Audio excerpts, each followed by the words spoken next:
Assalamualaikum Pak Sur. Waalaikumsalam Pak Ismail. Di Hari Pendidikan niki saya itu ingin memperoleh pencerahan dari panjenengan Waduh, ya.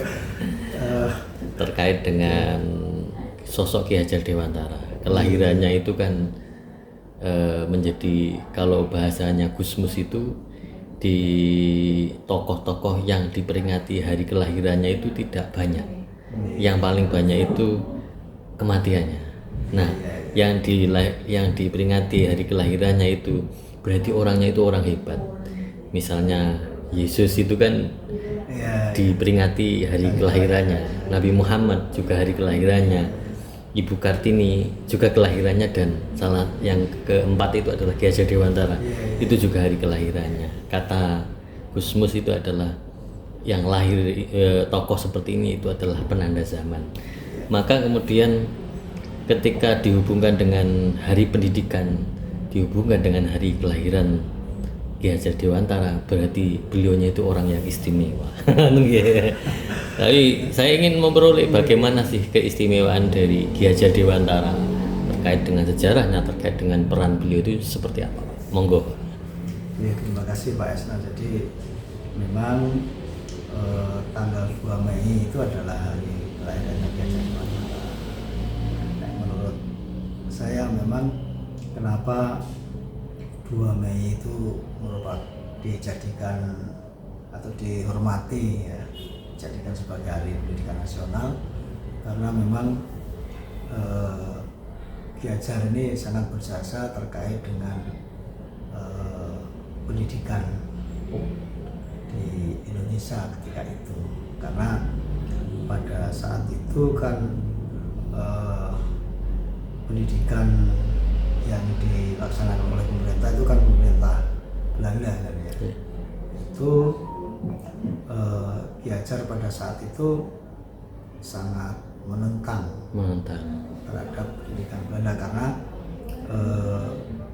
pendidikan Belanda pada saat itu kan sifatnya hukuman, memaksa. Nah, Ki Hajar ingin merubah itu, sehingga beliaunya ini menginginkan pendidikan yang menyenangkan, pendidikan yang bisa mengembangkan potensi pada anak tanpa adanya paksaan. Ya kan, lalu kemudian diciptakanlah sistem among itu kan. Tapi beliaunya sendiri kan Raden kan Bang ya?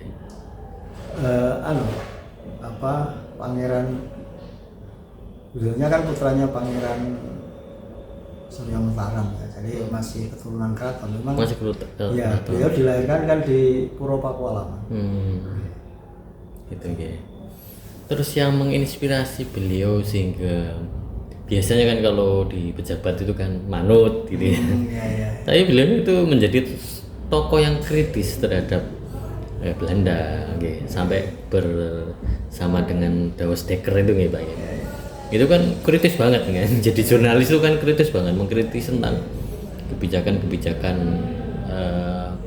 pemerintah Belanda, sehingga kemudian beliaunya itu ditangkap dan dipenjara gitu. Dan ketika pulang, perjuangannya tidak lagi di jurnalis, tapi kemudian mendirikan pendidikan taman siswa ini. Itu kan sebenarnya diawali dari masa kecilnya. Masa kecilnya beliau kan di lingkungan keraton ya, di lingkungan Puro Pakualaman. Tapi ketika masa kecil ia juga punya keinginan besar untuk bersama dengan anak-anak biasa, sehingga kan dengan cara kalau anak kecil yang mencuri-curi itu kan dia berupaya untuk keluar keraton. Nah, pada suatu saat ketika dia keluar keraton itu melihat anak-anak sebayanya. Sebayanya ternyata kok seperti itu. Tidak sama dengan yang di keraton. Katakanlah masih, kalau zaman seperti itu kan anak sebayanya itu masih kecil tuh, masih ada yang belum pakai celana dan sebagainya. Artinya ternyata ada perbedaan yang luar biasa antara kehidupan di keraton dengan di luar keraton yang rakyat biasa itu. Maka disitulah tersentuh hatinya. Dia lalu punya cita-cita ketika sudah besar ingin memperjuangkan rakyatnya supaya hidup lebih baik. Kira-kira awalnya dari itu, sehingga kemudian karena dia keturunan bangsawan itu kan dapat jatah ya, dapat jatah bisa sekolah di Belanda kan gitu. Nah, ketika sekolah di Belanda kan ternyata juga begitu kan. Iya, terjadi perbedaan. Perbedaan bajunya juga beda dan sebagainya. Kan di kalau sekarang kira-kira ya dibully lah gitu. Dibully gitu. Dari sana kemudian dia bisa membuktikan kan ya. Dengan dibully itu dia harus membuktikan bahwa ini orang Indonesia itu bisa melebihi dari anak Belanda. Ceritanya kan gitu kan. Seperti misalkan ternyata Ki Hajar itu bisa berbahasa Belanda yang lebih baik dari anak-anak Belanda kan gitu. Oke. Kenapa kok beliaunya itu memilih kok enggak sekolah ya? Tapi menarik sekali menurut saya itu filosofinya apa gitu? Taman siswa gitu. Namanya taman gitu. Kenapa enggak sekolah gitu ya? Atau gimana? No, barangkali bisa ini gitu, Pak. Dengan terangkan kok pilihannya itu menjadi taman siswa. Ini menarik sekali. Kalau kita lihat dari sana kan sekolah Belanda itu kan doktrinnya kan paksaan, hukuman, itu kan.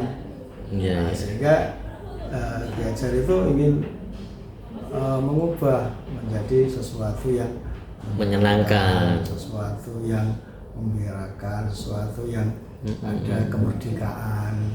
Maka dipilihlah kata taman. Karena taman itu kan suasana yang menyenangkan kan gitu. Iya, menarik. Tamannya siswa. Iya. Itu kemudian katanya seperti itu. Oke.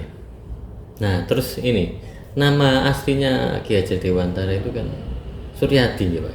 Raden Mas Suwardi Suryaningrat. Raden Mas Suwardi Suryaningrat. Ya, itu namanya. Nah, terus kemudian berubah menjadi Ki Hajar Dewantara ini. Itu di umur 40 tahun. 40 tahun. Ya, di umur 40 tahun dia merubah namanya menjadi Ki Hajar Dewantara. Itu kan agar bisa lebih dekat dengan rakyatnya, karena dengan pakai gelar Raden Mas itu kan jelas zaman dulu kan masyarakat itu kan terbagi 3 kan. Iya, stratanya ya. Ada strata kan. Sehingga sebenarnya Ki Hajar itu atau Raden Mas Suwardi Suryaningrat itu ingin menghilangkan itu, sehingga dia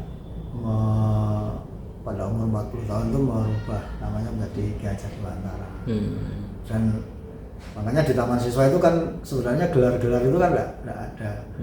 Makanya diganti dengan istilah Ki. Itu kan Bapak. Ki itu untuk umum kan.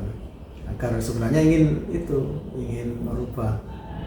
Sehingga sampai sekarang ini kalau di Taman Siswa ya hanya kan sekarang ini ada problema ya ketika di sekolah, kepala sekolah sebenarnya kan di Taman Siswa kan cukup Ki aja. Misalkan ada gelar DRS atau MPD dan sebagainya itu kan tidak dipakai di Taman Siswa. Tapi kan terkendala ketika dia jadi kepala sekolah nomor ijazah Radiano kan namanya sesuai dengan gelarnya. Nah, kan harus sesuai dengan gelarnya kan.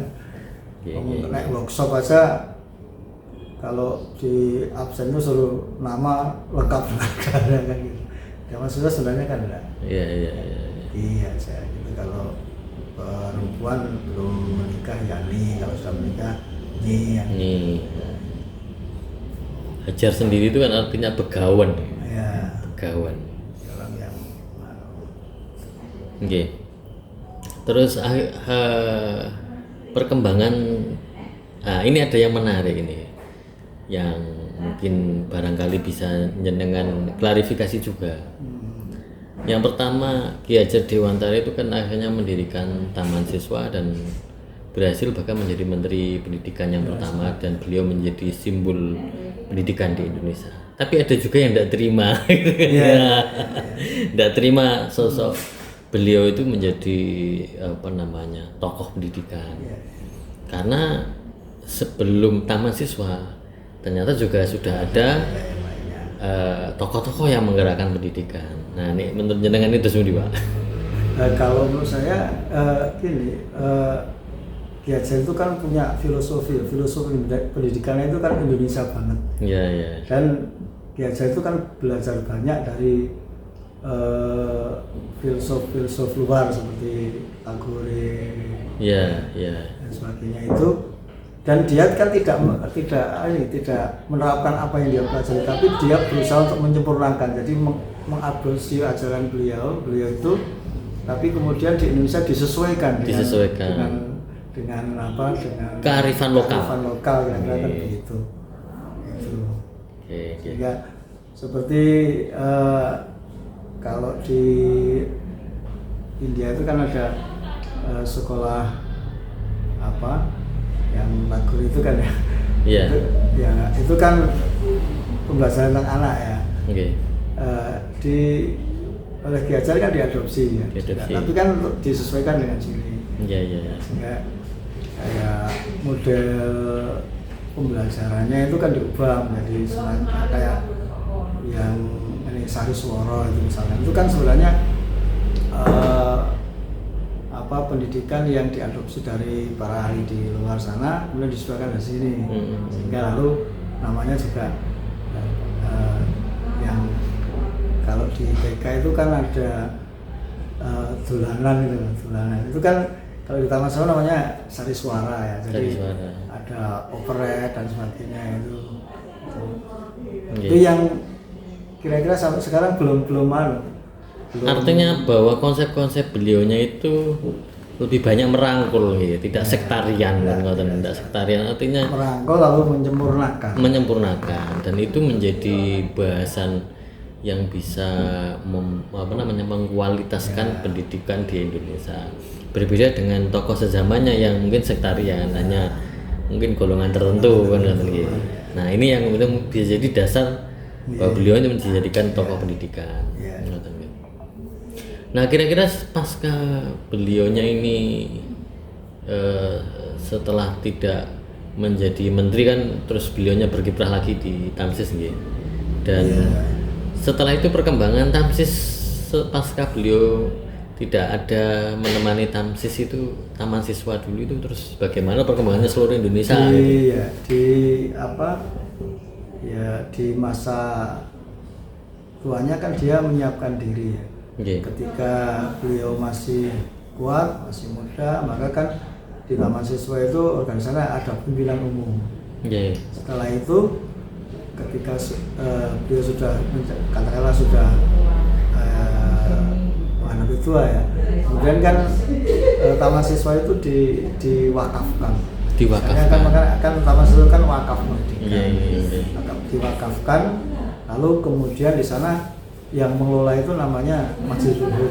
Sampai sekarang itu kan Masjid Luhur. Maka sifatnya itu kan wakaf merdeka. Jadi Taman Siswa itu kan satu adalah badan perjuangan dan sebagainya itu. Taman Siswa itu adalah badan perjuangan dan pembangunan masyarakat yang menggunakan pendidikan dalam arti luas sebagai sarana. Lalu yang kedua itu Taman Siswa itu adalah keluarga suci. Keluarga suci itu maksudnya yang berpedoman pada asas Taman Siswa 1922 dan ajaran Ki Hajar Dewantara. Ajaran Dewantara itu ya konsep-konsepnya Ki Hajar lah gitu. Lalu yang ketiga itu kan Taman Siswa itu kan badan wakaf merdeka. Iya. Sehingga bukan lagi miliknya Ki Hajar tapi sudah miliknya bangsa Indonesia. Wakaf merdeka siapa saja kan bisa masuk ke sana. Setuju dengan konsep-konsepnya Ki Hajar Dewantara.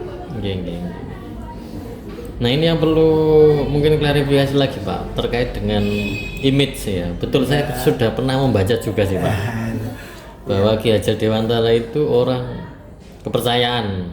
Nah, mungkin juga kejawen gitu ya. Seakan-akan beliaunya itu enggak Islam banget lah ngoten lah. Kira-kira napa niki? Napa mendamaikan ini dengan fakta sejarah lah ngoten. Oke lah. Fakta yang saya tahu ya, saya baca ya. waktu kecil beliau kan ngaji di Prambanan Kiai Sulaiman. Yeah. Ya, terus kemudian pernah pindah ngaji di Tegalrejo. Lalu yang saya baca juga ada fakta bahwa beliau pernah ngaji di Kiai Soleh Darat. Kiai Soleh Darat. Yeah. Gitu ya. Itu. Hanya memang kalau kita lihat Taman Siswa itu kan lahir dari Selosok Kliwon ya. Selosok Kliwon itu kan tokoh-tokohnya ada 9. Termasuk Ki Suryo Mataraman ini. Nah, iya. Itu Ki Suryo Mataram itu kan ketuanya. Oh, iya, Dan iya, itu kan jenengan pasti tahu. Itu kan tokohnya ajaran seperti itu. Dia itu dalam sejarahnya kan menyelami beberapa agama, beberapa agama lalu dia menyimpulkan sendiri. Sehingga dari sana kan kira-kira arahnya ya ke percayaan itu kan ya. Iya. Nah, sehingga yang jadi ketika Taman Siswa berdiri, tokoh-tokoh di antara juga ada yang punya keyakinan seperti itu. Iya. Nah, tentu saja dalam perkembangannya kan diwarnai seperti itu. Bahkan Ki Hajar itu kan punya konsep paguron tuh. Paguron itu kan sebenarnya adopsi dari pesantren. Betul. Ya, pesantren. Hanya kalau yang saya lihat ya dalam sejarah itu kelihatannya paguronnya Ki Hajar itu belum bisa berhasil karena kalau kita lihat ya ketika itu kan lalu terkooptasi seakan-akan banyak yang masuk aliran kejawennya itu. Ya image-nya kan seperti itu kan. Ya seperti tokohnya Suryo Mataram, kemudian yang lainnya itu kan juga ada. Tapi kalau kita lihat dari Ki Hajar Dewantara itu seperti itu. Bahkan juga kan berteman dengan Kadalan, itu banyak buktinya ya. Ada fakta ketika kalau diceritakan kenapa Ki Hajar itu lalu berjuang ke dalam pendidikan itu kan ceritanya ketika dia pulang dari Belanda, itu kan dia lalu tetap berjuang lagi di bidang politik kan, lalu kan di penjara, di penjara di Semarang, di penjara. Kemudian saat di penjara itu istrinya itu kan melahirkan. Saat melahirkan itu terjadi gelaran hebat kan gitu. Lalu kemudian Ki Hajar Dewantara itu minta izin dari lembaga masyarakat itu diizinkan menjenguk. Nah saat menjenguk itu istrinya yang sedang sakit gelaran itu mengingatkan akan pesan setahun sebelumnya dari Ki Hajar, dari Kadalan ketika di Semarang. Pesannya itu bahwa nanti Ki Hajar itu akan kalau Kadalan mendirikan lembaga yang religius kan, yang keagamaan, maka dulu Ki Hajar itu berjanji dengan Kadalan, nanti saya juga akan mendirikan lembaga yang nasional, kira-kira begitu. Nah dari situlah teringat. Lalu setelah keluar dari penjara, maka dia tertarik untuk mengajar di saudaranya, di sekolah saudaranya 1 tahun. Setelah itu lalu ikut dalam Selosok Kliwonan itu. Lalu dalam Selosok Kliwonan itu kan ada ditugasi ya, biasa itu ditugasi untuk mendidik anak-anak berjiwa merdeka. Lalu yang Ki Suryo Mataram itu kan mendidik orang dewasa. Itu yang nanti jadinya Darmo Gandul itu loh. Itu kan. Terus untuk merealisasikan tugasnya itu lalu Ki Hajar Dewantara bersama kawan-kawan ada 9 orang itu mendirikan Taman Siswa di 3 Juli 1922 itu ceritanya. Jadi ada proses sebenarnya, ada proses ketika dia pulang dari luar negeri tidak langsung ke pendidikan ya, karena itu tadi terkesan dengan samping itu kan juga sebagai tanda cinta pada istrinya ya, dia kan menurut ya suami yang baik kan gitu kan. Iya. Terus bukti lagi kalau ada pertemanan dengan Kadalang ya, ketika putranya yang ketiga ya itu lahir, itu namanya kan Ratih ya, Ratih. Itu lalu ditambahi dengan Kadalang Tarbiyah, jadi Ratih Tarbiyah. Raden Tarbiyah. Ya, Ratih Tarbiyah. Ratih Tarbiyah. Ya, itu di antaranya bukti-bukti yang ada. Tapi menarik sekali sebenarnya kalau saya mengkaji Ki Hajar Dewantara dengan Selosok Kliwonan gitu Pak. Iya, Selosok Kliwonan. Itu kan tidak hanya sekedar kumpul-kumpul Pak. Ya. Tapi di situ kan ada diskusi. Iya. Nah, diskusi yang barangkali juga mengambil itu tadi kearifan-kearifan ajaran-ajaran leluhur kita ya di Jawa ini bagaimana, sehingga kemudian beliaunya yang punya pendidikan Barat itu bisa meramu kan gitu. Sampai istilah napa tuturi handayani ing asos tulodo. Nah, itu kan mungkin istilah-istilah yang diperoleh dari diskusi-diskusi itu. Dan sekarang ini kan di kita sendiri lah, di para guru itu jarang loh misalnya diskusi membahas tentang pendidikan, membahas tentang konsep-konsep. Yang terjadi kan kita menjadi sangat praktisi banget kan administrasi ngoten mawon nggih. Filosofi tentang pendidikannya itu enggak. Itu sangat kami rasakan, Pak. Nggih. Saya kan di sini ya mencoba ingin melestarikan kebiasaan itu.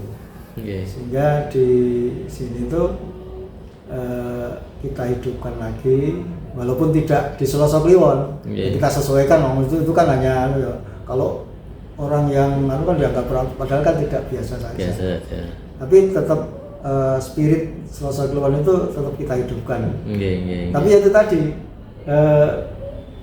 yang kita inginkan, tujuan kita belum bisa terlaksana. Ini sudah berjalan 1 tahun ya.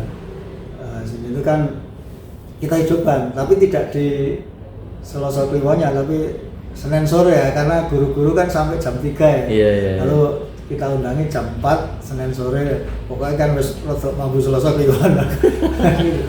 Itu kita undang sampai siang. Itu kita bagi yang SMK sendiri, yang SMA itu kita gabung dengan SMP. Kemudian yang Mojagung sendiri. Kemudian juga kita buat narasumbernya juga berbeda. Tapi rata-rata masih diskusi itu belum bisa berjalan efektif. Kalau disuruh mendiskusikan, yang tanya 1-2 kadang-kadang pas. Padahal kan keinginannya itu kan di situ ada terjadi diskusi, terjadi dialog, kemudian terkait dengan permasalahan yang ada di pendidikan itu.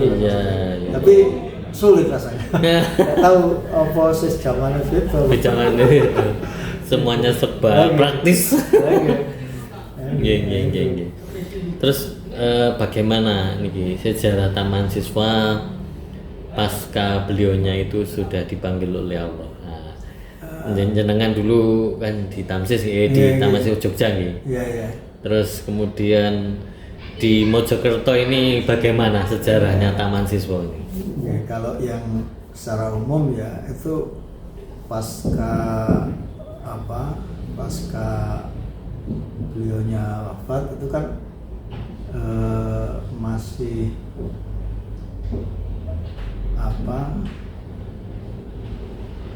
kan yang mengelola diserahkan ke Masjid Luhur. Ada pasang surutnya. Utamanya ketika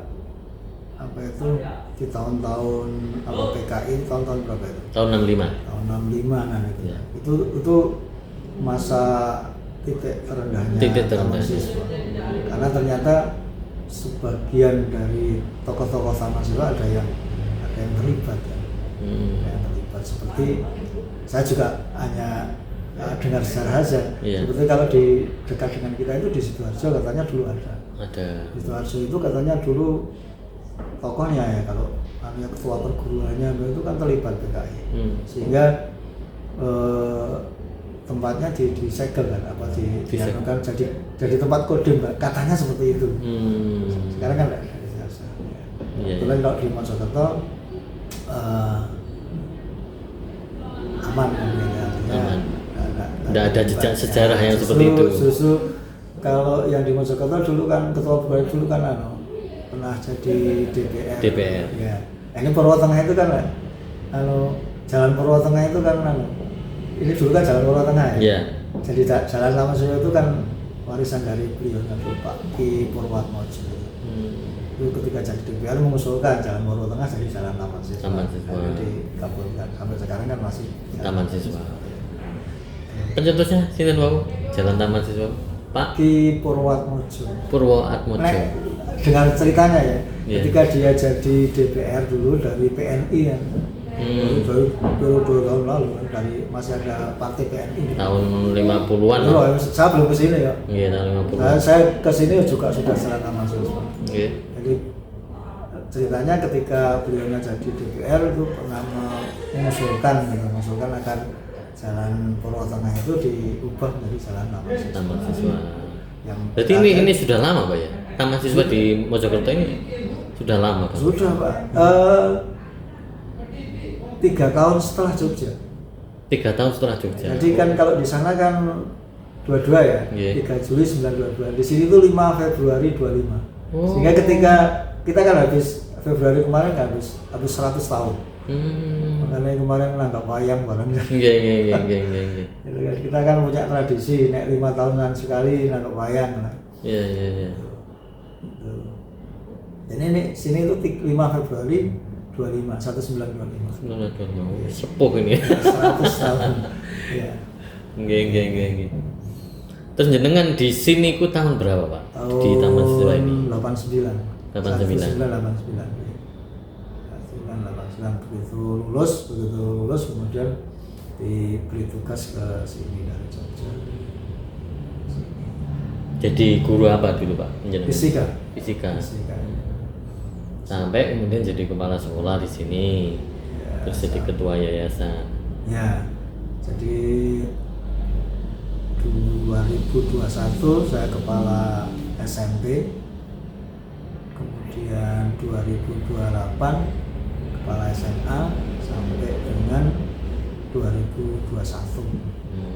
Terus kemarin kongres lalu ada ini kan namanya rapat cabang kan gitu. Di 2002 teman-teman mempercayakan saya seragam pengen mulai. Kira-kira Taman Siswa dengan konsepnya Pak Ki Hajar Dewantara dengan taman Siswa era modern ini apa bedanya Pak? Sebenarnya kalau kita cermati, kita pelajari itu konsep-konsepnya Ki Hajar itu masih sangat relevan. Masih sangat relevan. Karena kan bersifat universal itu kan. Iya betul. Kayak seperti misalkan pendekatan pada sistem Among. Itu kan sistem Among itu sebenarnya kan bukan cara mengajarnya kayak gini tak enggak. Itu kan filosofi ya. Ngemong ya kalau ya, gitu ya. Sistem Among itu kan asalkan kan dari ngomong, among kan gitu, tiga itu. Jadi bisa diimplementasikan sebenarnya. Jadi kalau kita misalkan mempunyai model mengajar karena jigsaw dan sebagainya bisa dikolaborasikan dengan sistem Among. Sebenarnya saya itu memperoleh betul-betul mengenal Ki Hajar Dewantara ketika saya jadi guru penggerak Pak. Ya. Dan alhamdulillah materi-materi di guru penggerak itu diambil dari konsepnya Ki Hajar betul, Dewantara. ya. Dan itu menurut saya menarik sekali. Selama ini kita belajar tentang tokoh-tokoh pendidikan luar. Tapi ternyata ketika kita menggali sosok pemikiran Ki Hajar Dewantara luar biasa. Luar biasa. Terus sekarang kalau misalkan seperti pendekatan menteri yang sekarang deep learning, itu kan juga sebenarnya filosofi Ki Hajar sudah masuk sana. Masuk itu. Kan mempelajari materi dengan mendalam. Itu kan sudah masuk di sana. Biasa kan gitu kan. Hanya memang apa ya? Karena itu kan tidak mudah untuk dipraktekkan lah itu. Kadang-kadang di samping itu guru-guru taman siswa sendiri kan tidak banyak yang dari asli dari taman siswa. Karena di Mojokerto ini kan hanya 0, sekian persen ya, sehingga ya menjadi ini. Sehingga saya itu sebenarnya punya cita-cita ini yang ingin kita mulai. Kalau di sini kan mungkin sudah agak susah ya di Mojagung. Ini kan Mojokerto ini kan manajemennya jadi satu dengan Mojagung. Oh, jadi satu ya. Mojagung itu mulai tahun kemarin coba kita rintis untuk menerapkan paguron itu.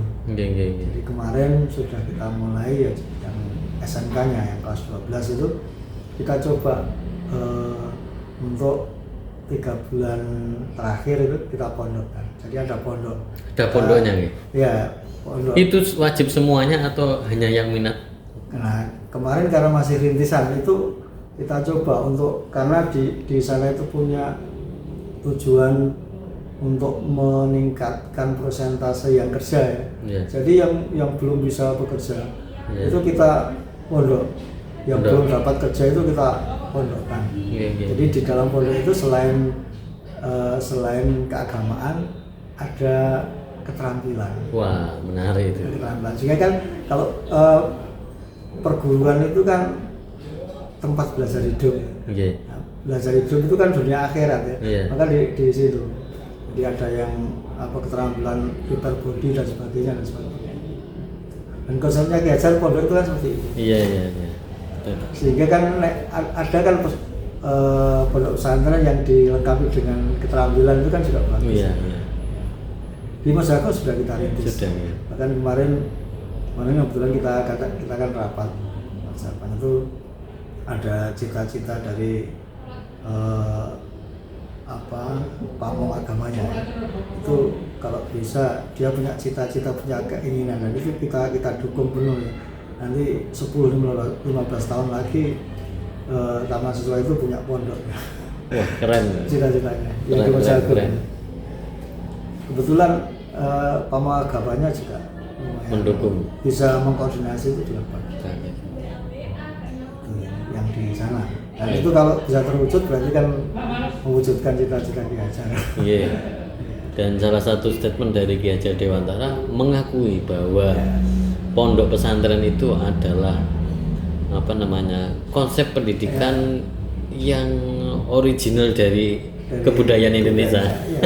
Hanya itu tadi taman siswa itu pondok itu kan, makanya Ki Hajar itu kan tidak mengambil begitu saja tapi selalu menyempurnakannya. Betul. Sehingga paguronnya taman siswa itu selain religius ya, ada keterampilan, ada belajar hidup itu tadi. Keterampilannya. Makanya kemarin coba diterapkan dan setelah itu kan dievaluasi ya. Ternyata bukan sebagian itu, hampir seluruhnya orang tua wali murid mendukung ya. Dan untuk ditingkatkan di gitu. Terima kasih Pak Sur atas obrolannya yang sangat daging semua ini. Memberi pencerahan kepada ini saya dan juga teman-teman saya di YouTube ini. Alhamdulillah. Matur nuwun. Assalamualaikum warahmatullahi wabarakatuh. Assalamualaikum warahmatullahi wabarakatuh.